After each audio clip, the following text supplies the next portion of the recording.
Hello and a very warm welcome to the Studiocanal Presents podcast. My name is Simon Brew from Film Stories magazine, and this is a regular podcast celebrating one of the biggest and deepest film libraries in the world.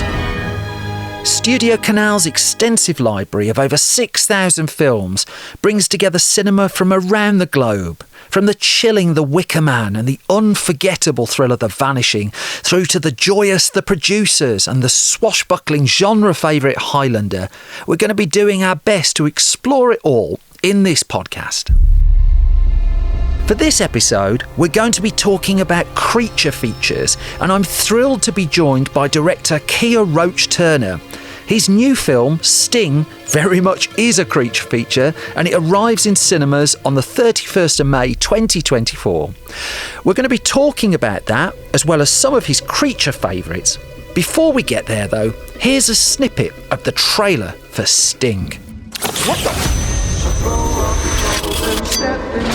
Could a spider grow in a couple of hours?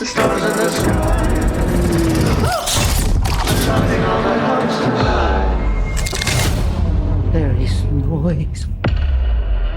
So, a big hello to director Kiah Roache-Turner, who's joining us for this episode of Studiocanal. We are on completely different sides of the planet as well, Kiah. How are you? Good evening? It is evening, yeah. It's 6:30 over here, 6:30 p.m. I just finished a day of pre-production on my World War II giant shark movie. So I'm working my way through giant spiders, giant sharks. I'm doing all the giant things, you know? Right. We're going to come back to that, I'm sure. Your love of creatures of which you're pathologically scared, it might just be a recurring theme. Yes, I think it's true. We start each episode just by getting a little bit of a fact about our guest. And I mean, I'm just curious, what was the first film you saw? What was the one that really just got you into cinema in the first place? In the first film I remember seeing was I think one of the Fievel animated things, Fievel Goes West or something, or maybe it was American Tail. It was the one. No. What was the first one? The first one that had the song Somewhere Out. It's Somewhere Out. I'm not going to sing it to you. Yeah, American Tail, and then it was Fievel Goes West. Yeah, it was American Tail. So I remember watching that in a tiny little cinema in Sussex Inlet, off the coast of Australia on a holiday sometime, and that was a huge memory for me. I was just wow, I really, really love this experience. It was like going to church, I couldn't believe how exciting it was. So I just love the fact that you sat in a cinema watching an American Tail, yeah, and years later it led you to a career where you're directing zombies and giant spider and a giant shark. I think that's terrific. Well, I seem to recall, in those old animated films, there's always a bit of darkness. They're always chased by a dog or menaced by a rat or something. You know what I mean? So, yeah, I think that stuff stays with you. And because I was a very anxious little kid, people think that horror film directors are, tough or, mean or something. It's we're the scaredy cats that needed to sleep with a nightlight on, So you take all of that stuff and you put your anxiety into your films, So, Kiah, I have to ask you about your new film, Sting, where a spider appears to be on the rampage just to personally scare you. Tell us what Sting is. Tell us about Sting. Basically, it opens very much like John Carpenter's The Thing, where you've got little meteor coming out of space and making its way towards a very scared-looking Earth. It comes through the atmosphere, it punches through a window, and it lands in sort of a apartment building in New York. And a little girl named Charlotte comes in and finds this meteor and sees that a tiny little spider has crawled out of it, and she takes this spider and raises it as a pet in her own apartment, which is the stupidest thing to do in the world, but she does it because she likes spiders. And then her pet gets bigger and bigger and bigger, and it's growing to the size of a tarantula. And then it escapes, and it continues to grow bigger and bigger, and then cats start going missing in the building, and dogs start going missing in the building, and then people start going missing in the building, and they realise that something very, very bad is happening down in the basement with something that may be a very, very giant alien spider. That's pretty much the synopsis, I think. So we're exploring creature features, and I love the fact I'm talking about creature features with someone who's just made one creature feature and is just off to make another one. Yeah. It's a simple question, but what are creature features? You know, how long have they been with us? Why do we love them so much? Yeah, creature features have pretty much been around since people invented the camera. You know, like you go back to like them, ! Giant ants stomping around. And I think there's even a giant spider one back there. I can't remember what that one was called, but yeah, there's like a giant tarantula running around killing people. Like, it's a huge subgenre in cinema. You know, you got westerns, romances, musicals. Creature features is arguably as big as any of those. I think it comes from the fact that for probably hundreds of thousands of years, human beings or any organic thing that exists on this planet dies screaming, being eaten from behind. Like, that's just a fact. We're lucky now. We don't really get that a lot these days. It's pretty weird to go, Brian was eaten, but most of us died that way, and I think it's ingrained in here. So the idea of something big with teeth coming at you from the shadows is something we had to deal with a lot. That's why we slept in caves. And so I think there's a primal need to face those fears, and a safe way to do that is in cinema, you know, so... The creature feature growing up that really got me was Cat's Eye. Remind me what Cat's Eye was. Cat's Eye is a trilogy of stories based on Stephen King's work. I think it's Lewis Gilbert, directed it. One of the three stories, the last one, is the creature feature, which stars Drew Barrymore. There's a little creature in her sideboard, and every time she goes to sleep, this little creature burrows out of her sideboard, which I watched horribly underage, and is really ingrained in my head. I think a lot of us watched a creature feature underage. But was there one that kind of got into your head? I mean, a bunch of them. One that really got to me was Salem's Lot, another Stephen King one, because I remember, I think I watched that when I was about 8, and it was the little vampire boy floating out of the darkness, out of the shadows and out of the smoke, and scraping his fingernail against the window pane of his friend's house, and his friend's kind of getting up out of bed, and you know he's hypnotized, and you're just like, don't go to the window, and he goes to open the window, you know, you're just like, oh my God. That image, I think, really, really stayed with me. I think Tobe Hooper really directed the hell out of that film. You talked about Hooper there, but I mean, lots of us watch creature features. You've gone on to make them. I mean, who were the people who were inspiring you, and when did you decide, you know what, I quite fancy a go at that? You know, American Werewolf in London, probably one of the best creature features ever made, and like just all practical effects, and the tone of it, funny, scary. I really like that tone. Alien, obviously, is kind of the Rosetta Stone for the creature feature. Like, nobody has done ever a creature feature as brilliantly as Ridley Scott did that one. But then you've got John Carpenter's The Thing. I mean, oh my God, the creature designs. And there's a kind of a spider thing in that. Like, the guy's head comes off when the flame goes in, and then little spider legs come out of the head, and then there's a severed head walking around with spider legs, and you're just like, who thinks of this crap? Oh my God. I hope people listening to this can just get the glee in your voice as you're describing all of this as well. I mean, the grin on your face is just electric. It's my favourite, Simon, yeah. I love this stuff, you know.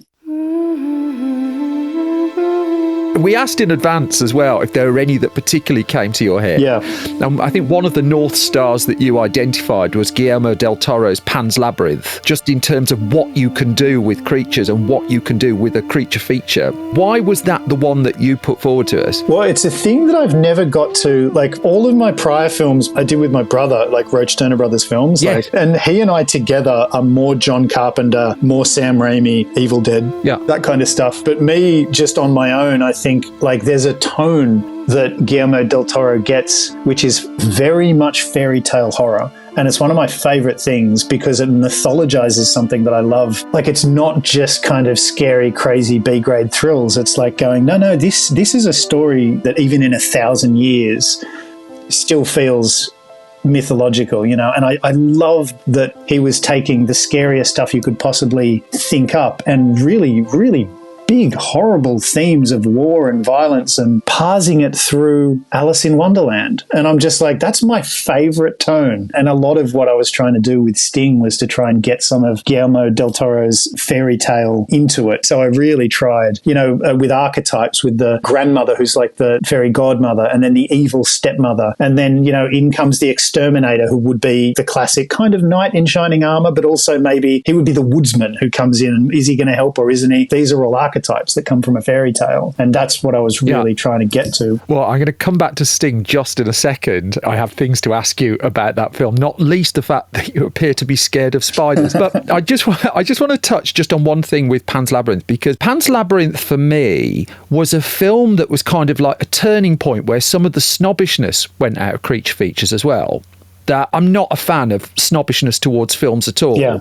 And I grew up watching a whole load of films that I'm told you're not allowed to like. Yeah. And then you watch something like Pan's Labyrinth, and finally, creature features, there was an appreciation in the midst of everything in that film of performance as well. But I'm just wondering about the physicality and the performance in creature features, and just if you're feeling a sense of the erosion of snobbery towards them as well. Oh, yeah, of course. Like, anytime you make a horror film, like, there's a huge amount of snobbery that comes with it. But there's a few points there that you made that I really like. First of all, Pan's Labyrinth is so good that it's transcendent. Like, it's not a horror film. Yeah. It's just a really good film. And as a horror filmmaker, that's what you want. You want people going, have you seen this film? It's phenomenal. And they're like, well, it's scary. It's like, no. It's just really good. Don't worry about the horror aspect. So if you can transcend your own genre, you know you're doing well. But yeah, I mean, that's pretty hard to do. And also the idea of the guy in the suit, Doug Jones, like, one of my favorite things in the world is what human beings can do. You know, that's why I loved what I could get out of people in zombie prosthetics. You know, you just get them to kind of,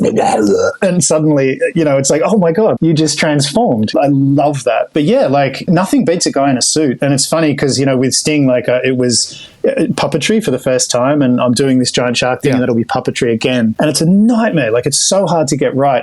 And like, with the thing that I'm developing now, I'm like, I have to get back to a guy in a suit. Of course, it's going to be another creature feature. But to be able to direct a human being inside those prosthetics is so much easier than manipulating a puppet, you know, whether it's made by Weta or not. It's hard to get that right. You know, I think Guillermo is one of the masters of that. And his collaboration with Doug Jones has just been fantastic. Like, you know, you even look at Hellboy and all that kind of stuff. And Shape of Water is a masterpiece of man in suit.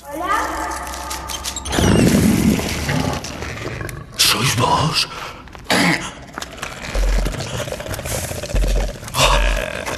¿Sois vos?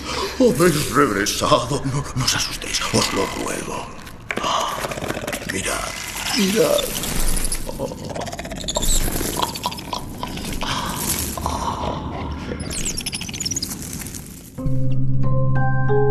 On your own film Sting, I think it's pretty well known that you were driving towards something physical on the set. Yeah. That presumably there was an easier way to do this. You could have had a computer running around and adding, well, not the computer running around, but you could have added the graphics in. But you wanted something physical there. Can you talk to me about that? Just the sheer craft that goes into it. I sit and watch your film. I see a spider just walking across the room. Yeah. That to me is what, 5 seconds of footage? What is it to you? Well, it's sort of 50-50 digital practical. So my rule for Sting was anytime you're in a wide shot and you can see the thing moving around, running around on a wall or whatever in a wide, it kind of has to be digital because, I mean, you can't really get a puppet to do that. But anytime you're on a medium or a close-up, it has to be real because horror is a textural medium. You have to believe that the thing is real. So that's why I only show the digital creation for fractions of seconds, or it's hidden behind glass. You get away with a little bit more when it's like the tiny spider, because spiders inherently have an uncanny valley nature to them anyway. You know, they move too quick and they're weird. So you kind of get away with it. But yeah, I wanted the spider to be interactive with the shadows and interactive with the light and the smoke. And sometimes you've got water coming off the exoskeleton in a weird way that is really cool. But more importantly, I've got Robin Nevin like looking at this thing going, why did I sign up for this movie? I'm terrified of this thing. Like, she was honestly, like, she's like, I'm going to have a heart attack.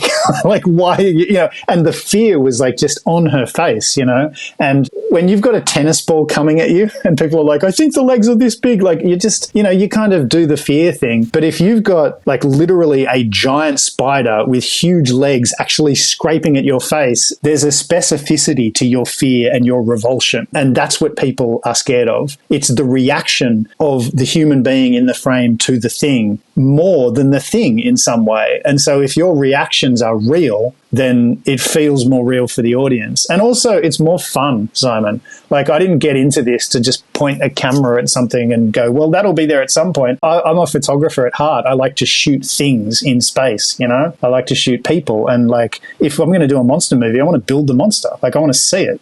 And so that's why just working with Weta was like insane. Like, that's like, you know, if you like driving fast cars and you make friends with like Enzo Ferrari, like it's the best. Yeah. And like I made friends with Richard Taylor of Weta. And so I got to work with, I mean, that guy's literally a hero of mine. So it was a big moment for me to interact with him creatively, you know. Don't take this the wrong way. You're petrified of spiders. You said this to us just before. Yeah, I have proper arachnophobia. Yeah. And you're making a film about being scared, presumably with spiders on set. I don't think you've gone full William Shatner on Kingdom of the Spiders. What was that, 5,000 tarantulas on set or something like that? Oh my God. But still, you're look, the shudder that you just did there was horrifying, perfect as well. But you're putting yourself well out of your personal comfort zone to get into the middle of that set. I mean, is that kind of what you're looking for as a filmmaker, the things that take you a million miles away from where you want to be? Well, as a horror filmmaker, your job is to scare people. And again, to go back to specificity, like if I'm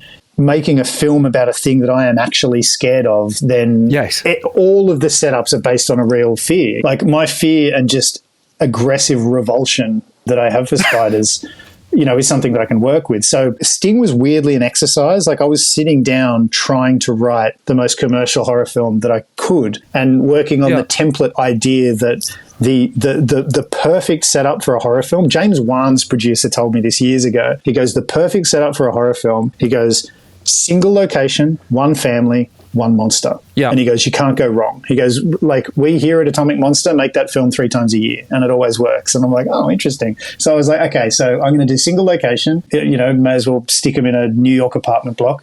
I'm going to do one family. I'll just base it on my family because it'll feel realer. And what's the monster going to be? I can't really do demons. I've already done that, you know, and James Wan's got that covered. Ghosts. Oh, everybody's doing ghosts. And I'm just like, what's the thing I'm most afraid of? And like, honestly, and I've been thinking about this for like 20 years, is just the concept of looking up and there's a huntsman the size of a panther just sitting up there. And I think I just die of fright. Like I think about it a lot. Like I don't know why I do it. That image is always, and that image actually ended up being the poster. It's a little girl on her iPhone and there's a giant spider just sitting above her on the ceiling. Like that is my nightmares.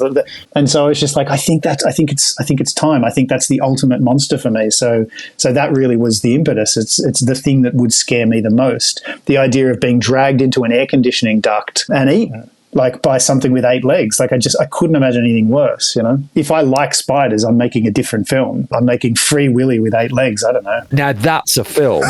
not one I'm going to direct. That's a film. Get Michael Madsen on the phone. Free Willy with 8 legs. What a pick.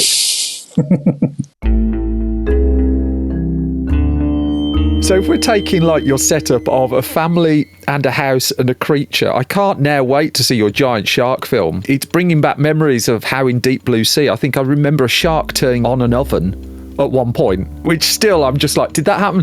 Yeah, that happened. I'm assuming your shark movie isn't going to take place in a house though. No, but it does. You're no fun. But it does.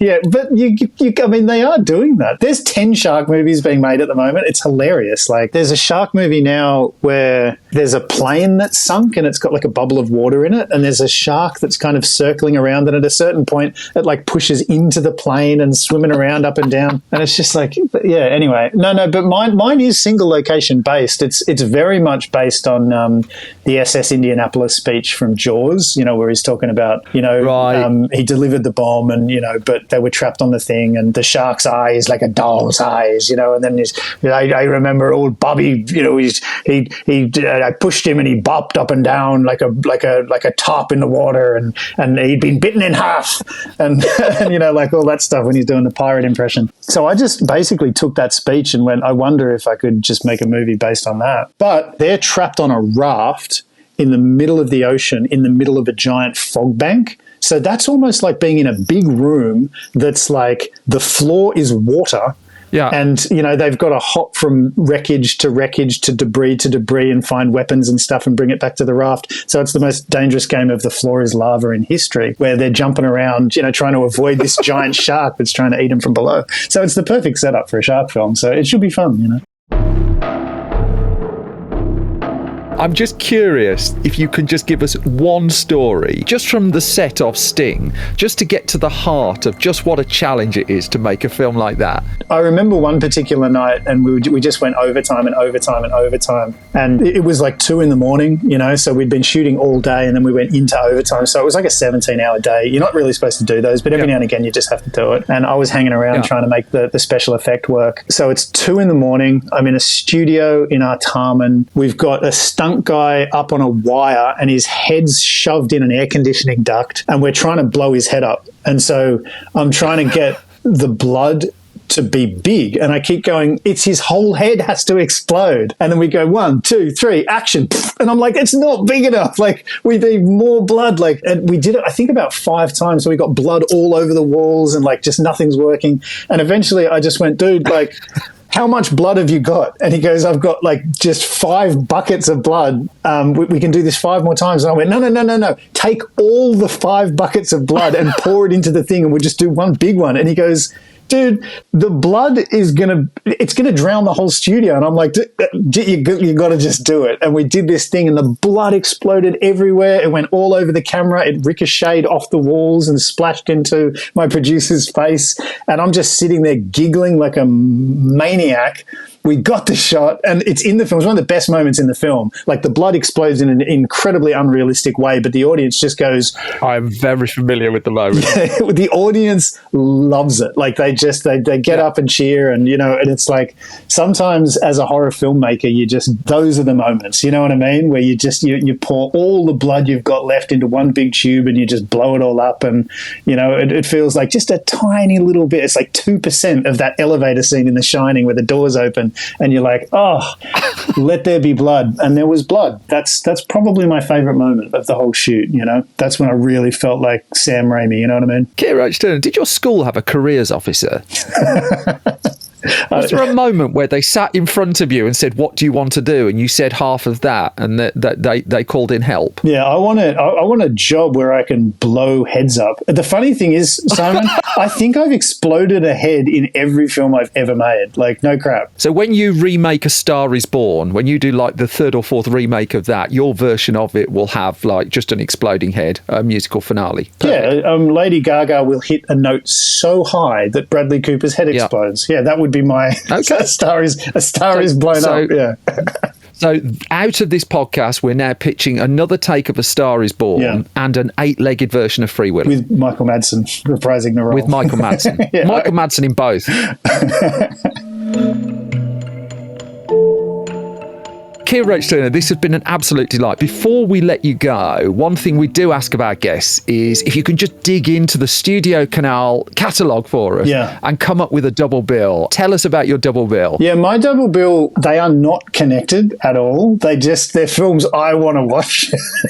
Well, that's the connection, isn't it? That's the joy of it. Yeah, it's They Live in Apocalypse Now, because anytime I can sit down and watch Apocalypse Now on a big screen, you know, I've seen the original, I've seen the Redux, I've seen the Redux of the Redux, like the director's edit, the editor's edit, you know, Walter Murch's version. There's like 15 different versions. I've seen them all on the big screen. I love that film in ways that I can't even express with words. It really is the sort of touchstone for how to make an artistic and yet commercial and just mythologically giant and fun art film. Like, it's just that's what it is, you know. And They Live because I just think it's probably one of the best brilliantly, bitingly satirical science fiction films ever made. And it's got one of my favourite lines of all time, you know, when Rowdy Roddy Piper comes in the bank and he says, you know, I've come here to chew bubblegum and kick ass, and I'm fresh out of bubblegum.